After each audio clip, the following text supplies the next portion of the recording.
பாடசாலை மாணவர்களுக்கு எழுதுபொருட்களை கொள்வனவு செய்வதற்காக ரூபா 6000 கொடுப்பனவை இந்த ஆண்டிலும், அதாவது 2026ஆம் ஆண்டிலும் மாணவர்களுக்கு வழங்குவதற்காக ஏற்பாடுகள் நடைபெற்றுக் கொண்டிருக்கின்றன. இந்த வருடம் அஸ்வஸ்ம இல்லாத மாணவர்களுக்கும் இந்த கொடுப்பனவை வழங்குவதற்கான சில ஏற்பாடுகள் மேற்கொள்ளப்பட்டுள்ளன. அவை பற்றிய முழுமையான தகவல்களை இன்று பார்வையிடலாம். இதுபோன்ற தகவல்களை தொடர்ச்சியாக பார்வையிட எமது எஜுஇன்ஃபோ யூடியூப் சேனலை சப்ஸ்கிரைப் பண்ணிக் கொள்ளுங்கள். சிஷ்யாதார கொடுப்பனவு என்றால் என்ன? இது பாடசாலை மாணவர்கள் அவர்களுக்கு தேவையான காகிதாதிகள் மற்றும் எழுதுபொருட்களை கொள்வனவு செய்வதற்காக வழங்கப்படும் ஒரு கொடுப்பனவாகும்.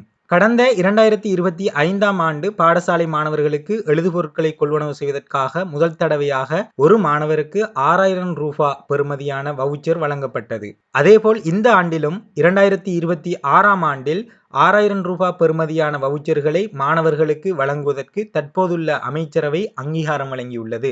எனவே இந்த கொடுப்பனவு யாருக்கு கிடைக்கும் என்று கேட்டால், முதலாவது தற்போது அஸ்வஸ்ம பெற்றுக்கொண்டிருக்கும் அனைத்து மாணவர்களுக்கும் இந்த கொடுப்பனவு கிடைக்கும். அதேபோல் மாணவர்களின் எண்ணிக்கை 300லும் குறைந்த பாடசாலைகளில் கற்கும் அஸ்வஸ்ம பெறாத மாணவர்களுக்கும் இந்த கொடுப்பனவு கிடைக்கும். மேலும் பிரிவினாக்களில் கல்வி பயிலும் பிரிவினா மாணவர்களுக்கும் இந்த கொடுப்பனவு வழங்கப்படும். துறவு பெண்கள் ஆச்சிரமங்களில் கல்வி கற்கும் அந்த துறவு மாணவர்களுக்கும் இந்த கொடுப்பனவு கிடைக்கப்பெறும்.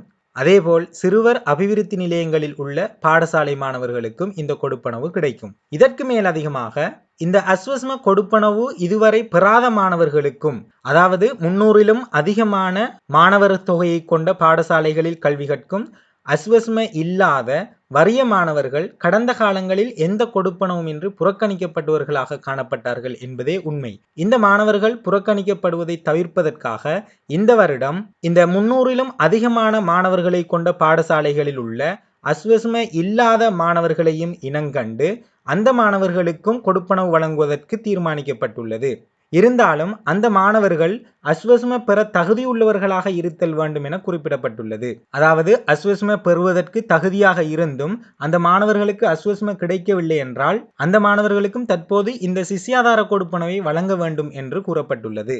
எனவே 300லும் அதிகமான மாணவர்களை கொண்ட பாடசாலைகளில் உள்ள வறிய மாணவர்களுக்கும் இந்த ஆண்டில் இந்த சிஷ்யாதார கொடுப்பனவை கொடுப்பதற்கு நடவடிக்கைகள் மேற்கொள்ளப்படுவதாக கூறப்பட்டுள்ளது.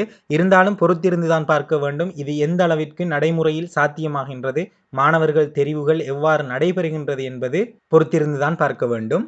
எல்லா மாணவர்களுக்கும் இந்த கொடுப்பனவு கிடைக்க பெற்றாலே அது சிறப்பாக அமையும். அடுத்ததாக இந்த கொடுப்பனவுகளுக்கான பதிவுகளை மேற்கொள்வது யார்? ஏற்கனவே அஸ்வஸ்ம பெறுகின்ற மாணவர்களுக்கு அவர்களது அஸ்வஸ்ம வங்கி கணக்கிற்கு வழமை போன்று பிரதேச செயலகத்தினால் பணம் வைப்பிலிடப்படும். எனவே ஏற்கனவே அஸ்வஸ்ம பெறுகின்ற மாணவர்கள் இதற்காக தனியாக விண்ணப்பிக்க வேண்டிய அவசியம் கிடையாது. அவர்களுக்கு வழமை போன்று பிரதேச செயலகத்தினால் வங்கி கணக்கிற்கு வைப்பிலிடப்படும் இந்த பணத்தொகை. ஏனைய பாடசாலை மாணவர்களுக்கு பாடசாலைகளினால் விண்ணப்பம் மேற்கொள்ளப்படும். பிரிவினாக்களில் கல்வி கற்கும் மாணவர்களுக்கு அந்தந்த பிரிவினாக்களினால் விண்ணப்பங்கள் விண்ணப்பிக்கப்பட வேண்டும்.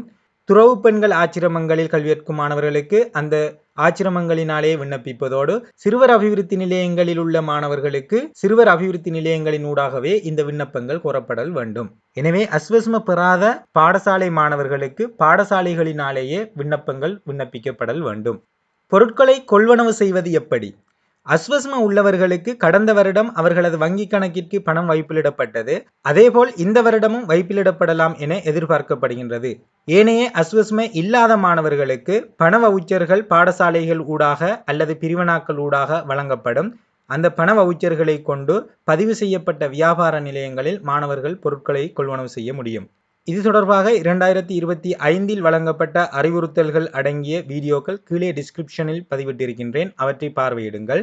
இது தொடர்பாக வெளியிடப்படும் புதிய தகவல்களை தொடர்ச்சியாக பார்வையிட இந்த வீடியோவை லைக் செய்வதுடன் எமது எஜுஇன்ஃபோ யூடியூப் சேனலை சப்ஸ்கிரைப் பண்ணுங்கள்.